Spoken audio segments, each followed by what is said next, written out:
2 for joy. 1,000 eyes of the sun and moon greets the courteous vassals of the Empire and bids them convey our words to the speaker and their flock. Juna looked at the glowing ball of white light and tried to work out how it was speaking. It had introduced itself as the mouth of infinity, but as far as she could see, the one thing it definitely did not possess was a mouth. Next to her, her counterpart from Wintermark was frantically trying to scribble everything down. She was not quite sure which of them had drawn the short straw, the one trying to talk to a ball of glowing light that spoke ludicrously affected prose, or the one who had to write it all down. We congratulate the speaker and their wise flock for their prudent choices. The assertions they will make are pleasing in our eye. Nope, no eye either, just a glowing ball of light. Wonder how it takes a piss, she thought, and stifled a laugh. Her colleague stopped writing long enough to glare at her, so she gestured to the herald to prompt it to continue. The unblinking eye would reward such illumination with their support should that be pleasing to your empire. If the magpies wish to send a plenipotentiary in search of a jewel that they seek, whose location was known once and will be known again but is not known now, then we will render what assistance we are able to resolve the seclusion. Thanks, I think. Juna desperately tried to think of something intelligent to say. With little better option, she chose the first thing that came to mind. Only an archmage can send a plenipotentiary, she explained. Impossibly, yet undeniably, the ball of light threw her a look of derision, without ever moving. Obviously, she'd imagined that. The thing didn't have any features for virtue's sake, yet when it spoke, there was now a clear note of irritation and disdain in its voice. Perhaps your hierarchs might put the archmage at the service of those who seek that which was lost, or else dissolve that herald and requite those powers in the hands of those who are reborn in this sodality? Even with her training, it took a few seconds to catch what the herald was suggesting, but once she caught on, Juna had to pretend to cough to cover her laughter. I don't think that's going to happen. I'm not a magistrate, but even I know that would be unconstitutional, she explained as politely as possible. Yes, you are correct. 1,000 eyes have seen that you do not do this. It is good that we have communicated clearly. Please convey our words to your magpies in anticipation of the use they will make of them. Now we speak of the request from your hierarch of day that 1,000 eyes assist you to locate 3 relics whose location was known once and may be known again, but is not known now. The ball of light trailed off a moment, allowing the scribe time to catch up. It really did see all, it would appear. Overview. Following the recent creation of the Apothecaries Guild at the winter solstice, the Senate passed administrative Senate motions approving the establishment of 2 additional imperial sodalities, the Magpies and the Vorloren Guard. The Magpies are a sodality dedicated to the acquisition of historical artifacts, the first of its kind in the Empire. There have been organizations in the past that have tried to find and locate lost items for people, but there has never been a sodality that is devoted purely to that cause. In accordance with the procedures developed for the Apothecaries Guild, the civil service have done what they can to make people across the Empire aware of the manifesto of the Magpies, so that citizens can consider if they wish to join. As is often the case, this has provoked interest from various corners. Intrigued by the new possibilities, disparate groups have come forward with agendas of their own. The first task is for all the new members to be inducted into the sodality. To assist with that, the civil service have prepared arcane projections that will allow a large number of citizens to join. Once everyone has had a chance to join, then the sodality can consider any response. Before any of that can happen, however, the creation of the sodality must be ratified by the throne. Somewhat awkwardly, it appears that the civil service have made a glaring error and failed to obtain the ratification of Emperor Vesna for the new sodality.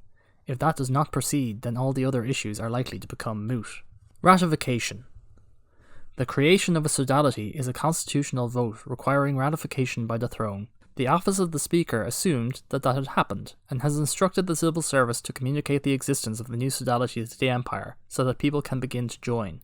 However, the throne has informed the civil service, and they have since confirmed, that the motion was not brought to them for ratification. The throne will have an opportunity to correct the civil service's error at the beginning of the next summit, but the throne is under no obligation of any kind to ratify the motion. The ability to ratify a constitutional motion is one of the most important powers of the throne, and is a decision only they can make.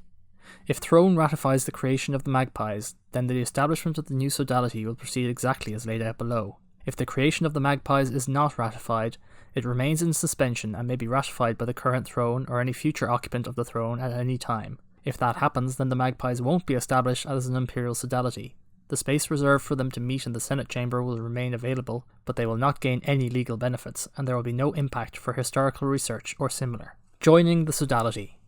To aid the formation of the new Sodality, the Civil Service has created an arcane projection that will allow everyone present who is willing to join. The Magnitude 20 Autumn Ritual is identical to the one provided during the creation of the Silver Chalice, and will be presented to the incumbent Speaker of the Magpies, Morgan Waystone Path. If a lot of people wish to join the Sodality, this will help reduce the costs required. The Civil Service has reserved the use of the Senate chamber for the Magpies from 1:30 to 2 o'clock on the Saturday afternoon. The first order of business is likely to be performing the ritual, so the Speaker or a member of the Sodality would need to find 10 mana crystals and a coven prepared to cast it if they intend to use it. After everyone has had a chance to join the Sodality, the title of Speaker of the Magpies will be elected. The title already exists, but falls vacant at this summit. It was previously appointed by the Assembly of Vigilance. The Senate have confirmed that it will henceforth be elected by members. If any legal powers have been delegated to the Sodality, then they will be able to employ them by simple vote of magpies present at this point. The Manifesto of the Magpies. Aid and coordinate Imperial efforts to seek out lost artifacts and historical knowledge. Support the interests of historians and artifact hunters of the Empire. Ensure accountability, protection, work, and suitable reward for the historians and artifact hunters of the Empire. Scrutiny. The Constitutional Court has scrutinized the Manifesto of the Magpies and identified 2 clear constitutional implications. The first is the issue of historical research. Currently, the authority to direct the Department of Historical Research lies with the Senate. The manifesto that the Senate have given the Magpies makes clear that this authority should pass to the Sodality. This conflict must be resolved as quickly as possible to avoid a constitutional impasse. The second issue is the election of the Golden Fleet Salvage Master. This highborn position is currently elected through the Bourse by the tally of votes, and has the power to recover historical items each season for the wreck of the Barabine fleet, where it lies off the coast of Arbonne. The well-worn path for a title that recovered historical items would be appointment by the Magpies. It is not essential to amend the title, but the Senate could do so if they chose. There may well be other issues that will come to light in the future on further scrutiny, or other powers that the Imperial Senate could theoretically grant the Magpies. The 2 legal issues listed below are the only ones identified by the court at this stage. Historical research. The Manifesto of the Magpies, laid down by the Imperial Senate, explicitly grants them the authority to aid and coordinate Imperial efforts to seek out lost artifacts and historical knowledge. If people assumed the focus of the Sodality would be to find lost items, their manifesto is very explicit that it also covers the coordination of Imperial efforts to seek out lost historical knowledge. The only constitutionally coherent interpretation of this clause is that it is the role of the Magpies to coordinate historical research. If that is what the Senate intended, then the Senate must devolve the authority for historical research to the Sodality. To enable the Senate to determine which option they prefer, the Constitutional Court have asked the Office of the Speaker to raise the following administrative motion in the Friday session. The motion is unusual, but is constructed in such a way as to ensure the constitutional conflict is guaranteed to be resolved, whether the Senate pass or refuse the motion. The motion is as follows. To amend the first line of the Magpies Manifesto to be aid and coordinate Imperial efforts to seek out lost artifacts. If the Senate passed the administrative motion and it is not vetoed, then the Manifesto of the Magpies will be amended as per the motion. If the motion fails, that is, if it is rejected by the Senate, or it is vetoed by the Imperial Synod or the Throne, then the Manifesto of the Magpies will remain as unchanged. That will have 4 key legal consequences. Number 1. The authority to direct the Department of Historical Research will be devolved from the Senate to the Magpies. The Magpies will be able to direct historical research by simple majority vote of members during a session of the Sodality. Number 2. Appointment by the Magpies will become the well-worn path for any title with the power to direct historical research. Number 3. The power to appoint the Minister for Historical Research will pass to the Magpies. Number 4. If the Sodality appoint a Minister of Historical Research, then the title holder would need to make their announcement during a formal session of the Sodality, not to the Senate. Their powers would be adjusted accordingly. The title is due to be elected at this summit, so unless there is a change to the Sodality's manifesto, that election will be scheduled to take place during the first formal session of the Sodality. Candidates for the position should present themselves to the Sodality. The civil servant will permit each candidate to give a short speech extolling their virtues, allow the Sodality to ask questions, and then conduct a vote on who the Sodality wishes to appoint. There is no requirement for titles appointed by the Sodality to be a member of the Sodality, so any citizen could approach the Sodality and ask to be appointed as the Minister for Historical Research. Salvage rights. In spring 386 YE, the Serani Duke of Arbonne auctioned off the salvage rights to the remains of the Barabine fleet, also known as the Golden Fleet. The ill-fated venture of the Highborn Emperor, which saw 3 navies founder in their attempt to invade the Broken Shore, is the resting place of Emperor Barabbas and many who supported him. Despite fierce competition from several interested parties, the rights to salvage the wrecks were purchased by Caleb of the Cenotaph of Highgard, who decided to focus salvage efforts on the recovery of relics and items of historical interest instead of werewood and wealth. Salvage efforts are the responsibility of the Golden Fleet Salvage Master, a highborn title which, like the Minister for Historical Research, is up for re-election at this summit.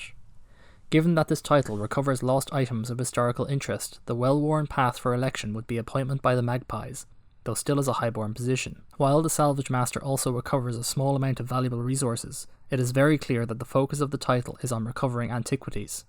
The court will look askance at any attempt to have the Bourse appoint other titles that deal with the collection of historical relics, now that there is a body of state with that responsibility, but the Senate could choose to leave the existing title as is, in which case the civil service would simply note that the irregular election method should not be taken as an example of a well-worn path when considering other positions. Patronage. Any new sodality is bound to create interest from various groups across the Empire and beyond, and the Magpies are no exception. Some of those groups are prepared to offer patronage in one way or another to the sodality, but only if they are confident that the Magpies will represent their interests. As a result, each of them is pushing for some changes to the manifesto in return for their offers of support. Changing a manifesto of a sodality is expensive and difficult. It requires a constitutional motion which is not easily obtained. Given that challenge, each of the groups is promising aid to the new sodality if their requirements are satisfied. It seems unlikely that they could all be made happy, but in theory, a single Senate motion could rewrite the entire manifesto, provided the new wording was constitutional.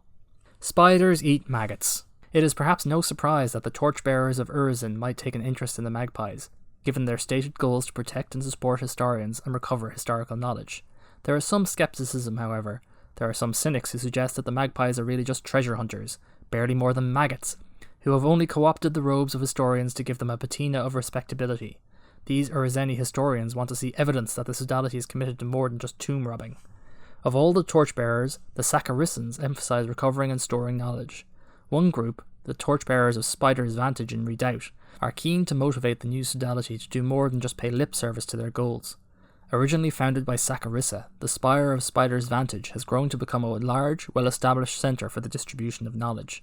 Despite the attempt 3 years ago by Faradin agents to destroy the Spire, it still has an impressive library and an equally impressive reputation for scholarship. The Spire hopes the sodality will do everything they can to demonstrate a similar commitment to scholasticism. In their view, the best evidence of that would be if the Magpies found a way to persuade the Senate to reject the administrative motion and grant the sodality the power of historical research.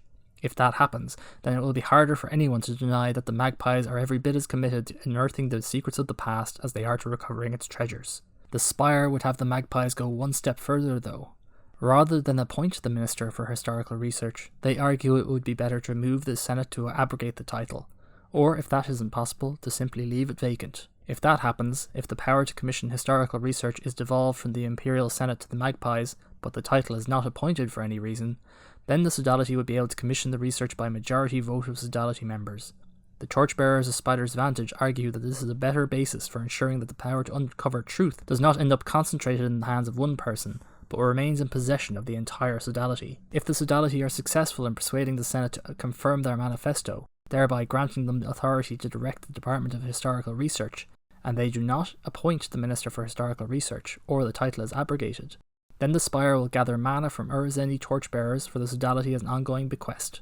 They will provide the sodality with 21 mana that can be granted to a single member of the sodality each season by simple vote for as long as the sodality continues to conduct historical research and support prompt publication of the results by the civil service. The Sacharissans are clear that this bequest would be intended for use of the entire sodality, that it would be their mana crystals, just as the contents of a conclave order's vaults are the property of the order. Legally, such bequests have to be endowed on a single citizen, so that they can be efficiently dealt with by the civil service, but the torchbearers would expect the sodality to collectively determine how this bequest should be utilised each summit. Publish and be damned. The final statement of the Magpies Manifesto says that it exists to ensure accountability, protection, work, and suitable reward for the historians and artifact hunters of the Empire. This broad statement seems to cover all the possible bases, ensuring that every aspect of the needs of historians and artifact hunters are included in the sodality's remit. However, the statement is so complete that some people have pointed out that it somewhat invalidates the second clause, which simply states that the Sodality will support the interests of historians and artifact hunters. What interests could there be that aren't already covered by the final part of the manifesto? Such nitpicking is in the service of a higher agenda. Historians in High Guard and the League note that the Magpies are clearly going to work to support historians and antiquarians, but there is no mention of any efforts by the Sodality to protect the work itself. There's no suggestion that the Sodality cares what happens to their work after it is recovered. Are the members only interested in the thrill of adventure and the pursuit of the unknown, or are they also prepared to contemplate how important it is to preserve the items and lore they have recovered? The suggestion is that the second line of the manifesto could be entirely replaced with a new statement, focusing the Sodality on the preservation of lore and the protection of libraries and museums. Perhaps if such a Sodality had existed in the time of Emperor Nicovar, someone might have acted to stop the mad emperor before so many libraries were destroyed. Of course, that would represent a significant expansion of the Sodality's remit, encouraging librarians and curators to join the Sodality and give it their support. That might dilute the Magpie's purpose and thereby weaken it, or it might broaden their support and strengthen it. Any change is only likely if the Magpies decide to lobby for it, but it would not be easy either way. To rewrite the manifesto would require a constitutional vote by the Senate. That would lead to further scrutiny by the Constitutional Court, which might well bring yet more legal powers and titles under the remit of the Sodality, something the Imperial Senate might not be keen to permit. These groups have no interest in putting their support behind a group of treasure hunters and rumour chasers. But if the Sodality is able to expand its scope to incorporate the promulgation and preservation of history and lore, then it would see a swell of interest in, and patronage from, these well-established groups. The Printers Guild of Tasato are one of the foremost publishing houses of the Empire, much to the chagrin of their less well-known rivals, the Hallberg Historical Press. The latter group comfort themselves with the notion that while their work may not sell as well as the material published by the Printers Guild, they have higher scholastic standards. Of course, being eclipsed by their more successful competitors means that while the printing presses of the Guild are booked up months in advance, the print rooms of the Hallberg Historical Press have considerable spare capacity. The Hallberg Historical Press are pinning their hopes for prominence on an offer of patronage for the Magpies. If the Sodality succeeds in updating their manifesto as outlined above, then they will offer the services of their printing house to the Sodality at discounted rates. Their proposal is short but simple. They would need a throne to help cover the printing costs each time, but provided that was forthcoming, they will publish a single manuscript each season and ensure that it was widely available across the Empire. OOC note: the speaker for the Magpies would need to email plot@profounddecisions.co.uk with a simple PDF containing a piece of writing from the Empire setting, which would be added to the wiki in the same vein as used for the Seer of the Gateway. The Shape of Water. The guidance for the creation of a Sodality originally issued by the Civil Service contained a glaring error. The manifesto stating what the Sodality exists to do is crucial for the Civil Service to judge what legal powers fall within the Sodality's remit, but a complete manifesto, of the kind employed by a conclave order, should begin with 3 assertions. 3 clear, concise statements of belief. The first 3 statements of belief should complement the second part of a manifesto, giving guidance and direction on the Sodality's purpose and goals. The official guidance has now been updated, so anyone looking to create a Sodality in the future would need to have a complete manifesto, but the Magpies have time to carefully consider the right way to word their 3 assertions. Once they have these details agreed with the other members, they can inform the Civil Service, who will then update the official details. OOC note: the Sodality leader should email plot@profounddecisions.co.uk with the details once they are agreed. While many Imperial citizens are more concerned with the Sodality's legal position and powers, the lack of any assertions seems to particularly perplex the Eternals of the Day Realm. 2 of them have sent heralds to pass on messages on this matter. While this might seem like nothing more than punctilious perfectionism, the Apothecaries Guild also failed to lay out their assertions, yet none of the Day Eternals seem bothered about that. Clearly there is something about the Magpies which is of considerable importance to the worthies of the Day Realm. The first herald is from Leviathan, a peculiar creature called Moonquill, a short squat fellow with the wide head of a monkfish. He asks the Civil Service to pass on a greeting from the Watcher beneath the waters. The Eternal is hopeful that the Sodality will ensure that their assertions include a clear statement extolling the benefits of knowing the past as a route to understanding the present and charting a course to the future. If that happens, the Dweller in the Depths would be only too happy to stand as a patron of the Sodality. When asked what benefits their patronage might offer, Moonquill seems a bit confused. The Abyssal Lord already answers the questions of Imperial magicians who seek to understand why things happen.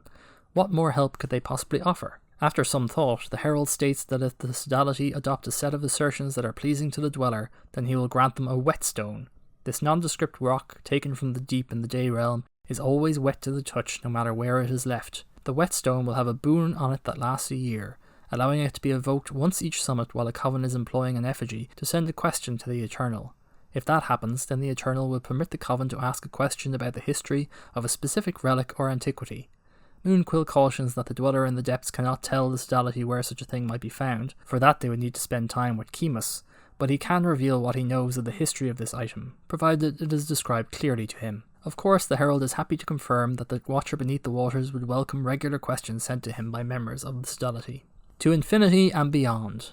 A beautiful ball of silver light that calls itself the Mouth of Infinity makes a special visit to the hub to pass on the congratulations of the unblinking eye to the Speaker of the Magpies and their entire flock.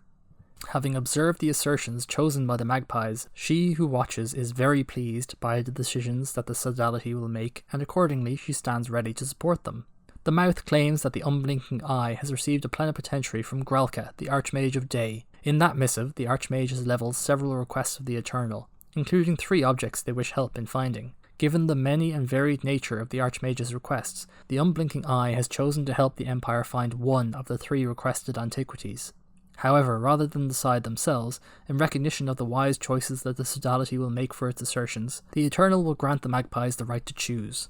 The 3 items that the Unblinking Eye could find are the ship named the Wraith King, the idol of the Temeshwari Rat King, the Book of Silver Leaves.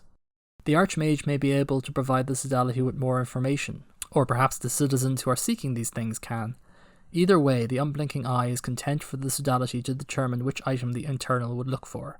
The Mouth of Infinity will return briefly after the summit is over to speak with the Civil Service to find the outcome of any vote on this matter taken by the Magpies during their session on the Saturday. The Mouth of Infinity claims that the Unblinking Eye hopes that the Magpies will have more such questions for them in future. The Mouth makes a number of suggestions, most of which are unconstitutional, but the useful interpretation of the Herald's words are that the Eternal would welcome any effort by the Archmage to use their power to help the Sodality in this way. If the Archmage requests help finding an item, then the Eternal will assume that that request comes with the endorsement of the Magpies, and will render what aid they can. If the Archmage requests several items, then the Eternal will send their heralds to ask the Sodality which item they want to prioritise. This approval by Kemus might be contingent on the Sodality choosing a set of assertions that the Eternal finds pleasing, but since they seem to perceive that this has already happened, even though it definitely hasn't, then perhaps everything will be just fine.